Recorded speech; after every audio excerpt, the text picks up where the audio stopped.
Hey, what's going on, you guys? Jordan over here at the Movie Den. I hope you all are doing well.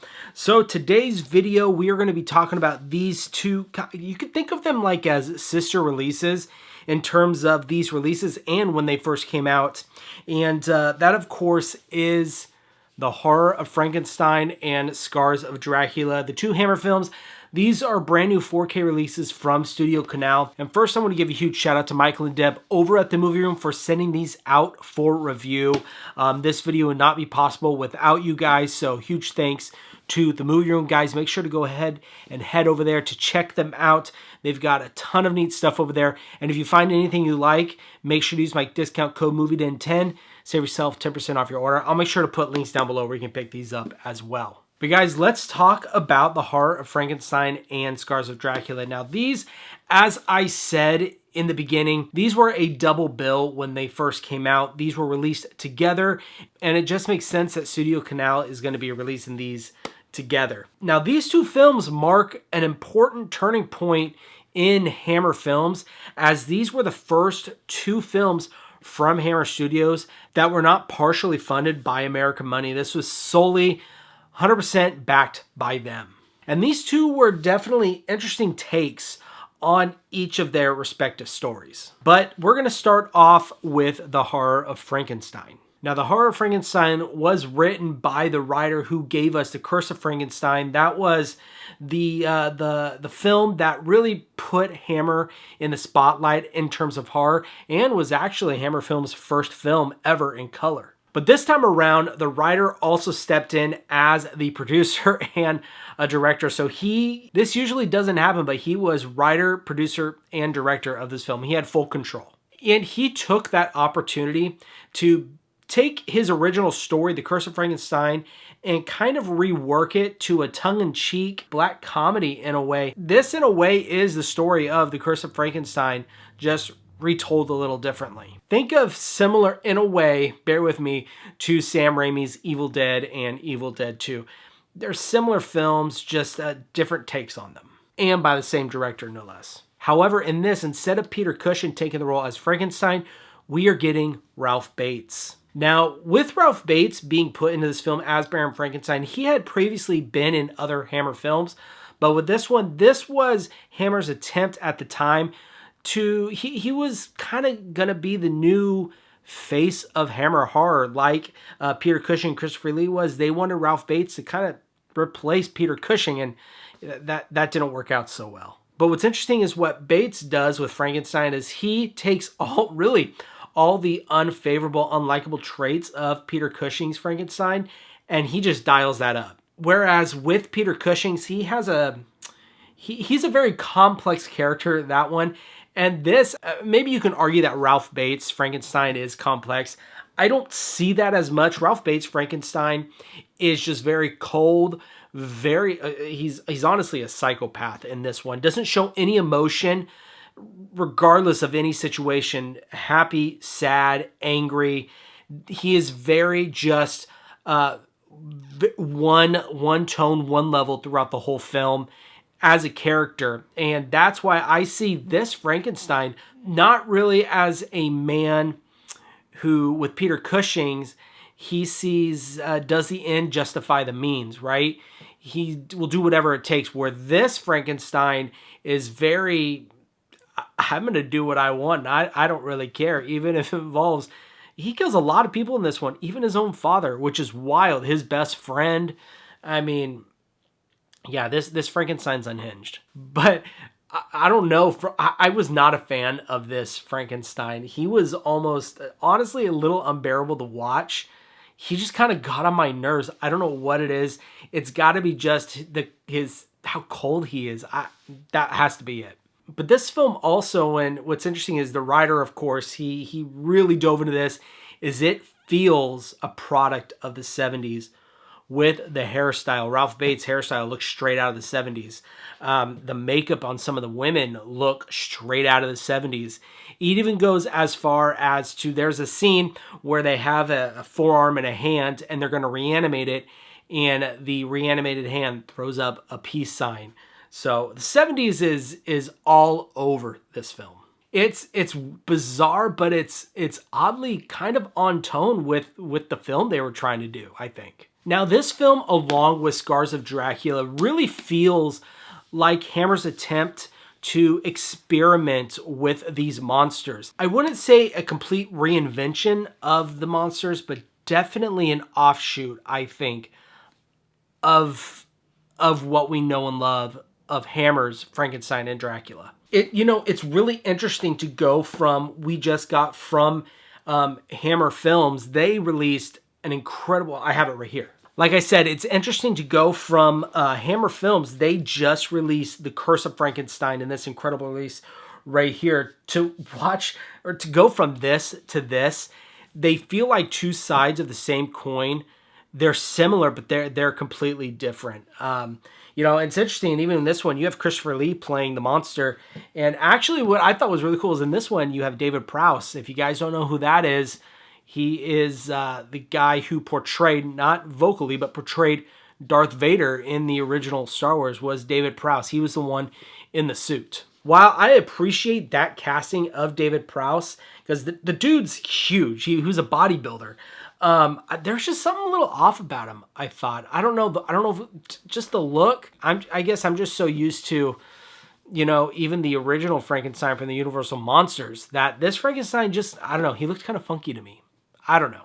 But anyways, there is the horror of Frankenstein. Let's go ahead and talk about this right here, Scars of Dracula. Now, of course, Christopher Lee does return once again as Count Dracula. However, in this one, he's a little different. He's definitely more emotional, more volatile than the previous entries of Hammer's version of Count Dracula. He's not as control or reserved. However, that kind of suave characteristic of Dracula does poke through at times in this movie. And what I mean by very emotional, volatile, kind of almost goes out of control. There's a scene where he literally stabs a woman to death, which doesn't, I don't know, it seems off brand for me for Dracula, especially even Christopher Lee's Dracula.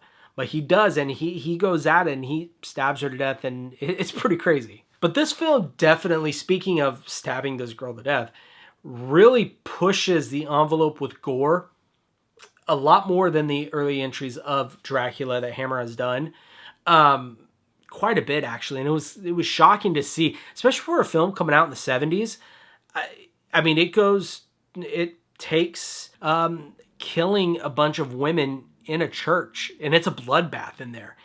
And I'm not saying I don't like that. It's weird to say, I like that. No, I like that progression that we're starting to see with Dracula. It's still shocking to see that that Dracula is taking revenge on the village, all the men of the village trying to burn down his castle. He sends his bats out to the church where they had put all the women of the village to stay safe, which you would think a church, that's where you're going to go to be safe. And the bats come in and completely kill them all. Another major change that I did notice with this release, and they do talk about it in the special features, which we'll get to the special features here in just a minute, is Dracula himself has a full fleshed out kind of character in this. He has full speaking lines, monologues even, where in the other films, he just kind of says things here and there, but is very reserved. This one, he has full-on conversations in this film. But what's really cool is this film also does borrow some stuff from Bram Stoker's original novel, Dracula. There's a scene where he crawls up the side of his castle, which was pretty cool to see. It was kind of cheesy, but at the time, I can imagine that would have been crazy. I still think it was cool. However, in the book, he crawls down, and I don't know, that's being nitpicky at this point. It was still really cool to see Christopher Lee's Dracula crawl up the side of a castle. But I do want to go back to the kills of this film, because I will say the kills that happen in this movie are pretty cool. You have obviously the bloodbath scene in the church, but Paul, the character who gets lost in the castle and his brother has to go and find him, Paul gets found later, sorry, spoilers, but he gets hung on this hook on the wall, and it doesn't show him get hung, but you see the aftermath with going through his chest. I mean, it's on. When I saw it, I immediately thought of the Texas Chainsaw Massacre. And even though this one, I gotta say that scene is more gorier than the one in the Texas Chainsaw Massacre. Maybe not as violent, but it is more gory, and it was pretty gnarly to see. Now, I don't think that was their intention to reference. Well, actually, it wasn't, because this came out before the Texas Chainsaw Massacre. But that's what I thought when I saw it. Now, guys, let's talk about both of these films' special features. So these are both released, like I said, at the same time from Studio Canal, similar to when they first released in theaters. So the special features are very similar, even in terms of audio commentary, conversations. There's, the one in Scars of Dracula, you were getting an interview with I think he's the great-great-nephew, Dacre Stoker, the great-great-nephew of Bram Stoker himself. And in that interview, he talks about the life of his uncle and how he got to writing these novels and the cultural impact of it. And he does compare this to the original book, and kind of goes through the history of Dracula in terms of films. Talks about his favorite Dracula. Honestly, that was my favorite special feature of this. I just, you don't think, to me, when I think of Bram Stoker's Dracula, I think that is like long time ago, not like 1800s. And it was really cool to actually see a descendant relative of Bram Stoker talk about this movie. Now, with both of these films, we are getting them in 4K. It isn't Dolby Vision or anything, but honestly, they still look good. You are getting a 2.0 audio mix with both of these. And I think with these films, I mean, for the standard 4K and the 2.0, with these films, I think they do the job just fine. I have no complaints there. But let's go ahead. We're going to move over to my overhead cam shot. We're going to unbox both of these, show you everything that come in these releases. Then I'm going to bring you back over here, and we're going to go ahead and wrap things up. All right, guys, so here we go. We have got the Horror of Frankenstein and Scars of Dracula. Let's go ahead and actually start here with the Horror of Frankenstein, and some great artwork right here. You, of course, have Frankenstein's monster himself, David Prowse, the Horror of Frankenstein. And then I will say the rating badge, all of this, they're not stickers. They are on the actual case itself. So that is a little disappointing. I'm not a fan of these. I usually like to peel them off if they're stickers. Anyways, there is the spine right there, the Horror of Frankenstein. And then on the backs, there's no J card or anything. Everything is printed right on the rigid box itself. There's all the special features right here. We have got, I kind of have to angle this because of the light when I'm reading it, but we have got It's Alive revisiting the Horror of Frankenstein with Clarice Lagri and Izara Barbie Brown. We've got Gallows humor inside the Horror of Frankenstein, commentary with author Marcus Hearn and director Jimmy Sangster. Frankenstein, Dracula, and Me, a conversation with Veronica Carlson. Hammer's Monster, an interview with David Prowse. Stills Gallery, and original trailer. So there's all the special features. You guys want to go ahead and pause the video right there. But let's go ahead and take all the contents out here and see what we are dealing with here. Now, these do come with digipacks right here. So there is the artwork for the digipack, just some leaves and branches and such. Inside, we are greeted with a 4K and a Blu-ray right here. There is some artwork on the inside. Of course, we have got, if I can get that out, Frankenstein's monster, and we do have Baron Frankenstein himself right there. Let's go ahead and get those back on. So there is your discs. You are also getting a poster with this. Let's go ahead and open this up. And these are some pretty good sized posters. These are kind of the same size as the Arrow video posters, which is nice here. So there you go. And then there is the newly commissioned artwork for the Horror of Frankenstein. So we'll set that to the side. And then here we are actually getting another poster. Now this one is the original poster artwork right here, which I do like, guys, right there. There's David Prowse right there on the front. Horror of Frankenstein. So really cool. We're actually getting two separate posters. They aren't reversible posters. That's kind of neat, of the original and the commissioned artwork. And then as you guys can see here, we are getting a booklet right here, the Horror of Frankenstein, with that same artwork. The back is just blank. Let's go ahead and fan through this for you guys. So as you can see, you guys got some essays in here. Here we've got the cast and crew right there. Essays, some shots from the film right there. There you go. There you go. There is Baron Frankenstein right there. You got the biography of Ralph Bates, who plays Victor Frankenstein right there. There's Kate O'Mara, who plays Alice. So the different characters, talks about the actors and stuff. And there's some more promotional stuff for the Horror of Frankenstein. So there is your booklet, guys. So guys, there's everything that's coming in Studio Canal's release of this Hammer film right here of the Horror of Frankenstein. If I can get this back in here. There you are. Moving on, guys, let's go ahead and talk about Scars of Dracula, starring the iconic Christopher Lee. There he is right here. And again, same as the Horror of Frankenstein. These aren't stickers. These are printed on the rigid box itself. There is the spine, Scars of Dracula. And then the back, again, same as the Horror of Frankenstein. There's no J card or anything. It is printed on the box itself. As far as special features, we are getting Fangs Out, Dracula, Desire, and Disruption. Clarice, I can never pronounce that name right. Lafrey, I think it's Lafrey, and Izara Barbie Brown in Conversation. We are getting Legacy of the Vampire, an interview with Dacre Stoker, which we did talk about. An incredible interview, guys. Check that one out, please. Hammer's Bite, Chris Matthews on Scars of Dracula. You're getting an audio commentary with Christopher Lee and director Roy Ward Baker. Blood Rights, Inside Scars of Dracula, Stills, Gallery, and Original Trailer right there. Let's go ahead and take all the contents out, guys. It is going to be similar to the Horror of Frankenstein, but we're going to go ahead and take a look. I do like this artwork, though. Really, really cool. And then on the inside, we've got our 4K and our Blu-ray. There's our 4K and our Blu-ray right here. And then there you go. There's the inside artwork. Iconic Christopher Lee right there as Count Dracula.